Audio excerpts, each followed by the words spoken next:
Welcome back to my channel, Coin Purchaser, Coin Collectors, and History Hunters.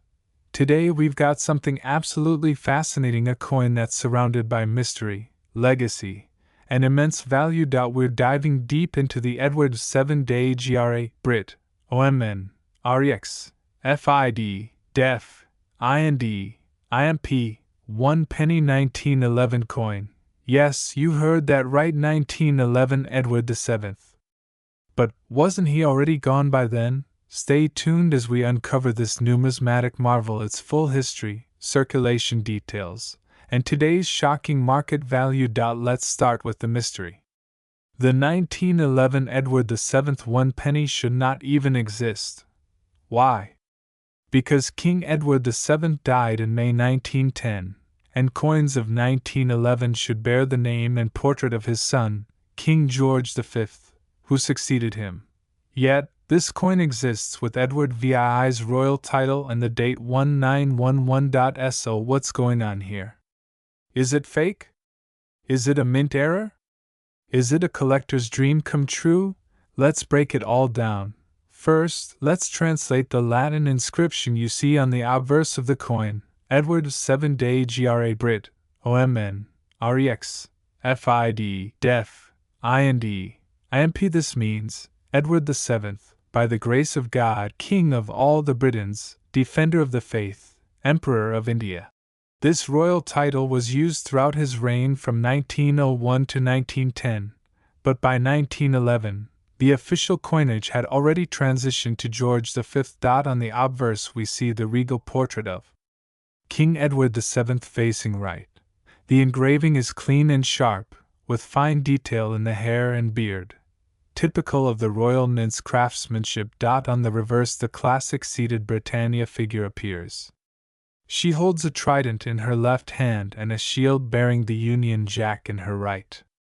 The word 1 penny is boldly inscribed around her, and below sits the date, 1911. This reverse design was used from the mid-Victorian period well into the reign of George V, and it's instantly recognizable to British coin enthusiasts. Here's the kicker. The official Royal Mint did not produce any Edward VII pennies dated 1911. That makes any such coin a numismatic anomaly. So what could this mean? The coin is a private mint fantasy piece or replica, not struck by the Royal Mint. It could be a die mix-up where a mint worker used an old die of Edward VII for testing or early production in 1911. It might be a forgery or error token created by a die engraver as a test strike. Only expert analysis, weight testing, metal composition analysis, and microscopic inspection can verify authenticity. But regardless, these coins are extremely rare, and collectors are eager to own one. King Edward VII ruled from 1901 until his death in 1910. He was the eldest son of Queen Victoria and ushered in what we now call the Edwardian era, a time of elegance, industrial advancement, and empire building. During his reign, the Royal Mint produced a range of coins with his image, including halfpennies, pennies, farthings, florins, and crowns. The Edwardian penny, introduced in 1902, became a staple in everyday British commerce and was minted consistently until his passing. In 1911, the coinage officially transitioned to King George V, whose portrait replaced Edward VII across all denominations. A penny bearing Edward's name dated 1911 defies the mint's timeline, making it historically significant and worth investigating.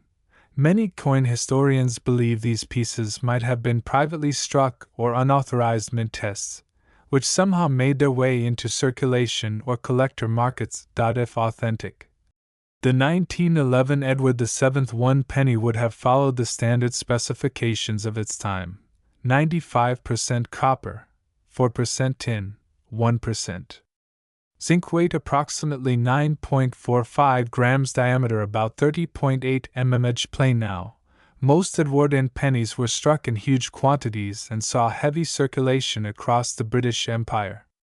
But this 1911 anomaly, if it circulated at all, would have been extremely limited, perhaps even accidental.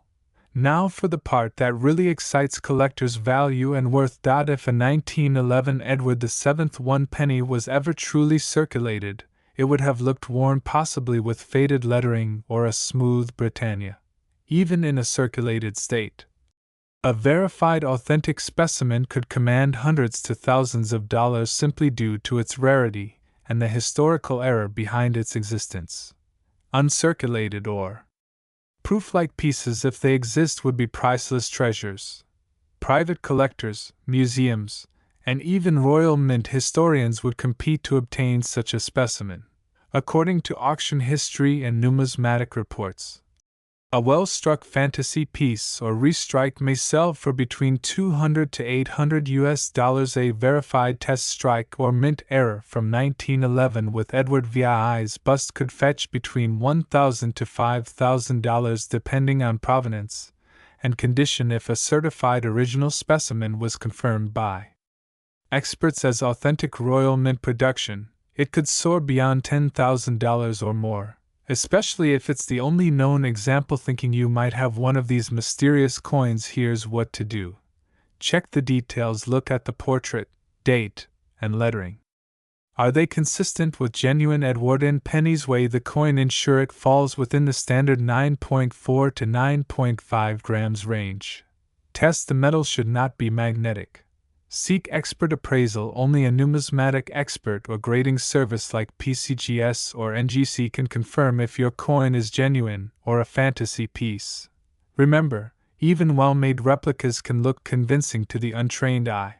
This coin, the 1911 Edward VII 1 penny, is more than just a copper disc. It represents a bridge between two great monarchs, a curious historical glitch, and a treasure that challenges even seasoned collectors.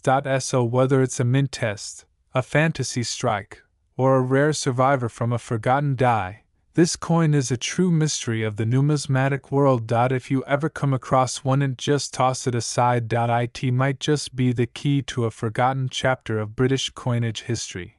Thanks for watching, coin lovers. If you enjoyed this deep dive into the rare 1911 Edward VII penny, don't forget to like the video, comment if you've ever seen or heard of this coin, subscribe for more rare coin histories and market values, and as always, keep collecting, keep hunting, and keep the past alive, one coin at a time.